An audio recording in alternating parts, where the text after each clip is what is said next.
We got manhandled tonight by a team that played really, really well. I thought in the first half we did a good job guarding them in the half court. Their points really came off of turnovers, second chance points, and fast breaks. I don't remember, pretty high number in the first half, down 13. Thought we had a pretty good chance.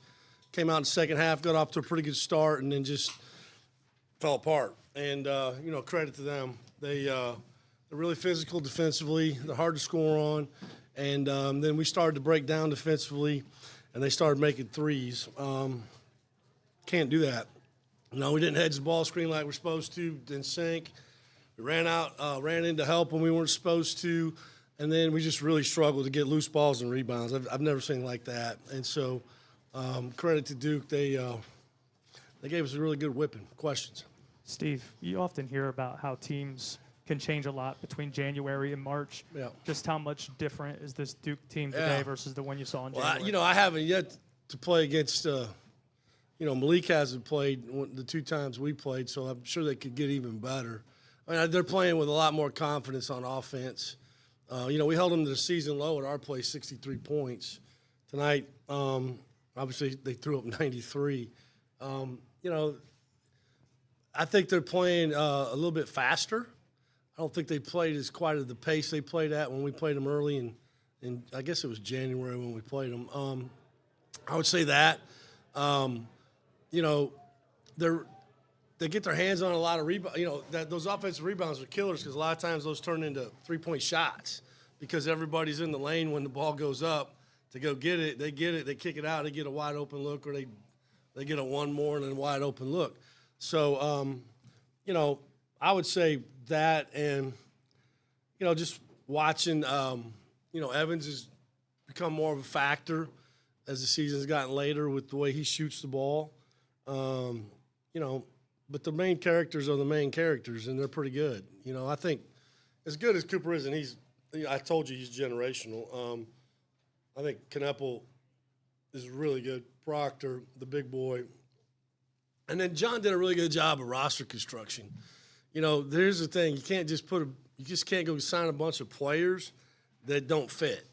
And Sion James is probably the biggest example of a guy that really understands roster construction. John and I had a couple conversations after the season last year when, I had a bunch of guys transfer. He had a bunch of guys transfer. And I said, sometimes in life it's addition by subtraction. And he said, what do you mean? I said, well, you'll get better players. And I think for the most part he did because he fit into the team what he needed, And I think James is a perfect example of that. He doesn't need the ball. He runs the team. He looks like an NFL linebacker. He makes open shots. And so, sometimes he's a really good role player. And what we tell the players all the time, do you know what they call a role player in the NBA? A millionaire. Okay? And so, good for him. And I think that's a credit to John for not only, just signing really good players, but putting a really a complete roster together that makes sense, And so then all of a sudden now you got Evans coming off the bench.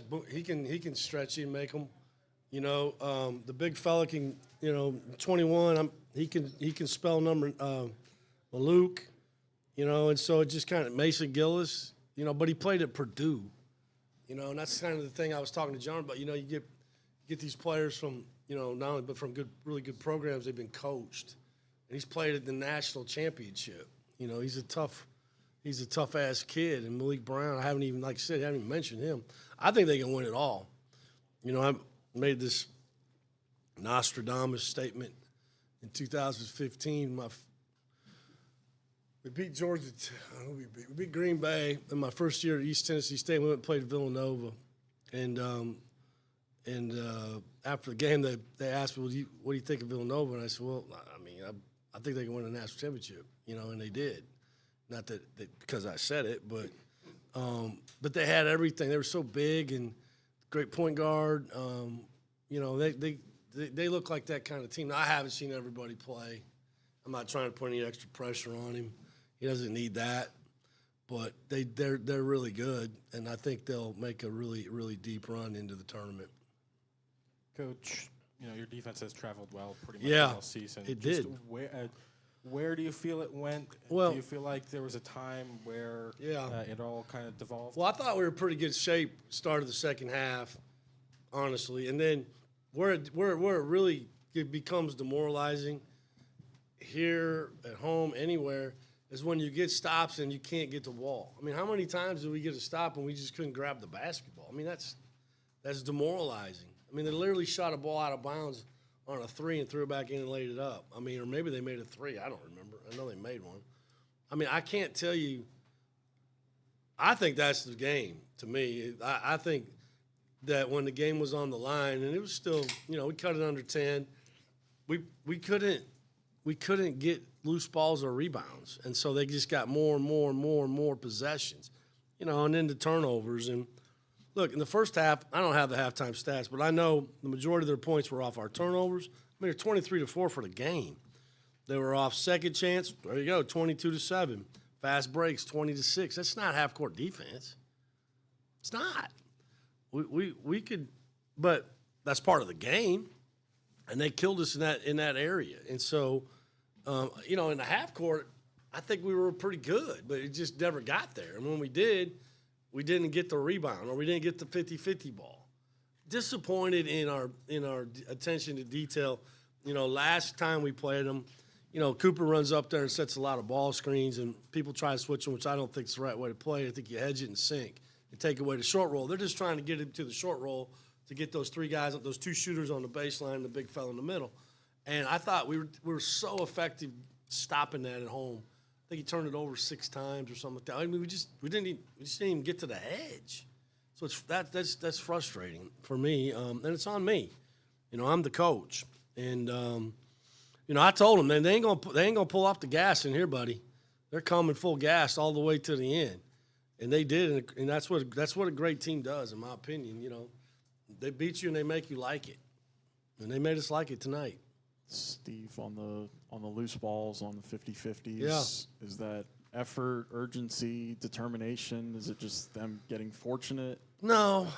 I think, how I feel about these things, right? You've seen my head explode when we don't get 50-50 balls. I just think games are won that way. I don't think we've been very good at all year.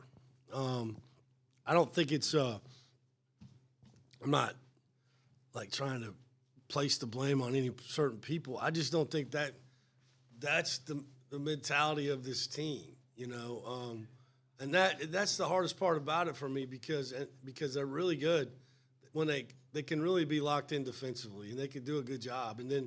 But a lot of times that's how those kind of possessions end, is with that type of play, and we just are not. We haven't made them pretty much all year, and I think it's across the board.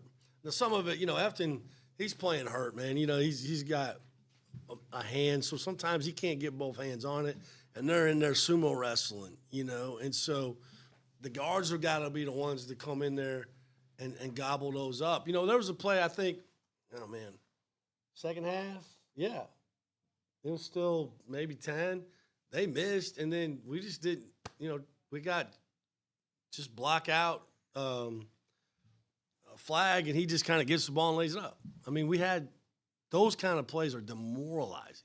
And if you add those up over time, it's a killer, and they're hard to score on. I don't care how good, they're hard to score on because they're so big and they're well drilled. And so I thought offensively, we did a really poor job of getting off the ball. We just preached that and preached that and preached that, but yet we just consistently drove it in there and tried to score over, the solar eclipse in there. I mean, you can't do that. I mean, we made one. You got to kick those out, and then you got to make them. And we did a couple times. We made one, but we missed some too. But that's got to be every single time because they're just running in there. I mean, when Hunter and Cam put the ball on the floor, I mean, this isn't anything new. This has been the whole conference season. When they get in there, everybody's running in there. Well, that has to come out. And then somebody's got to step up and make it. I just didn't think we did a very good job of recognizing those kind of situations tonight. Hey, Steve, Hey. you obviously talked at length about Cooper when we were in Winston. Yeah. Has he changed since then? Has he gotten better, or has elements of his game changed? There were a couple sort of rebound type plays where you had a guy and Mallock were going, and he kind of just came along the baseline and tapped it out. I mean, it seems like there's things like that he's maybe you doing guys more. see him more than I do. I don't like scary movies, and so I don't watch Duke as much as you probably do. I don't think there's anything he can't do, right? I mean, there's things he's going to get better at for sure. I mean, look, I played against Al Horford for 3 or 4 years at Tennessee. He never shot a three. So you now look what he does. So I mean, I think you can obviously get better. What that becomes for him, that's the sky's the limit. I mean, his skill, his passing, his rebounding, his defense, he's competitive. He doesn't take possessions off, in my opinion. I don't really know what more you could, there's just no criticism of him. He made tough shots tonight, some of them. I mean, I was like, okay, tough shot. And I don't know. I mean, I thought he was really, like I said, I don't use the word generation. I played against KD, Derrick Rose. I coached against Kawhi Leonard, but he was just a freshman. Marcus Aldridge not on that level. Just randomly John Wall, throwing guys out here that I've in my little career. I think, him, KD, he's pretty good, but I think he is too, and I think they're different. I think I would say that Cooper does more at this point. But now, will he be as prolific of a scorer? I don't know about that. But I put those two guys in the same breath of guys that I've coached against in my career. Steve, when you're on the bubble, the reaction to every game becomes about the NCAA tournament. Yeah. What do you say to those who define what you've done at Wake solely by NCAA tournament appearances? I get it. I mean, this is the world. This is the world that we live in, right? That you're judged by, especially at this level, by getting, to the tournament. Unfortunately for us, and no blame. I mean, we've had many opportunities we've blown this year. One tonight, but in my tenure here, we just have not gotten a lot of league opportunities. Okay, and so that's a little frustrating to me. I mean, I didn't imagine a world of me taking a job at Wake Forest and winning 13, 10, 11, 12, 13, games and not even being on the bubble. I mean, it's inconceivable to me. But you got to understand, we've played 20 league games, and 10 of our league games are quad 3 games. We have 6 road wins this year, which is a lot of road wins, and 3 of them are quad 3 wins. If those were just quad 2s or 1s, we wouldn't be having this conversation. So it puts a lot of pressure, and every I think for some people, every game is a referendum on my job, and I get it. I don't look at it that way. I mean, I understand what we've accomplished and what we're doing, and we're disappointed.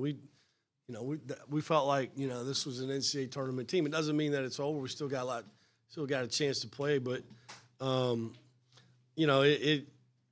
years in a row of doing that, it's exhausting. But I understand. I'm not immune to criticism. We all sign up for that as long as it's tasteful. Like I said, when it gets disrespectful, then I got no time for that. And that usually is gamblers or people with burner phones that don't live in, probably don't even follow us. I don't know. There'll be some fans that are like that, and I get it. I respect everybody. Look, we played Saturday at home and had over 10,000 people. We had a great crowd, and I'm sure we'll have a great crowd Saturday, but being disappointed is okay. Being mad at me, that's fine. I get it. It's what we're here for. But, we have won. That's the hard part. We've won since COVID, and, I know everybody says I've been here 5 years, but I really haven't. I mean, I'm not going to redo the whole story of COVID, what happened, but, my first year really was when we won 25 or 23 in the regular season. Then we win 19. Then we win 21. Now we've won 20. You'd think at some point, at this level in this league, that would be enough, but it hasn't been. And so don't ask me how to fix it because I don't know, But the best way to fix it is just to win the games on your schedule, And let's be honest, we lost at home to Florida State. We lost at home to Virginia. And we lost it on the road at NC State. If we win those, we're not having this conversation. So that's on us. And so I take full responsibility for that. Coach, you've bounced back after some bad losses, win at SMU, the win this past weekend. What do you do over the next week to get ahead of Georgia Tech? Well, we don't have a week. We play them Saturday. So we get tomorrow off. It's when you play, and they do it all the time, when you play that big Monday game, you don't have, you got to play Saturday, practice. You don't really practice Sunday play. So we'll take tomorrow off. Typically, when I have 3 days before a game, I like to, on Wednesday, work on us and things that we need to get better at with our team. And then Thursday and Friday, we usually do full scout. And this is the other thing. It'll be senior day for us, too. And we're going to have 3 really good players, 3 great people that'll be graduating, Hunter, and Cameron, and Efton, and so – that part, I hope that everybody will come out. I know they're going to be discouraged after this tonight. I don't blame them. But come out and one more time and like these guys did and send a bunch of really good kids off, with a team that, they're hot. They're like that's the hard part. It's a quad 3 game. Is it? It's Georgia Tech, and so it's kind of where we've gotten in this in our business and – we're not even talking about who we're playing. We're talking about what quad it is, who we're playing. Like we got beat by Florida State. We got beat quad 3. No, we got beat by Florida State. Got beat by Virginia. So I get it, but that's kind of where it's been. But I hope everybody comes out and supports these kids on Saturday. All right, thank you. Thank you.